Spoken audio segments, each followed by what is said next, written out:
गजब कारनामे देखने के लिए आप सभी रेडी हो जाएं। ये दोनों लकड़बग्घे पापा की परी को पानी में फेंकने की कोशिश कर रहे हैं। शाबाश बच्चों, शाबाश। कैसा लगा मेरा मजाक?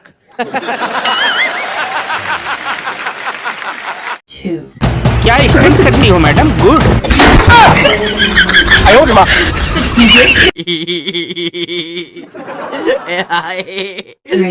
कुछ इस तरह से बैठने में शरीर में चुस्ती फुर्ती बराबर बनी रहती है।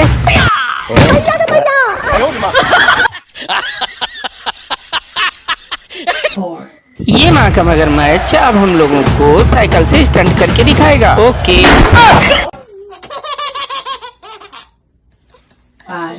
इन लोगों से सीखिए कि बॉल को नेट में किस तरह से डाला जाता है।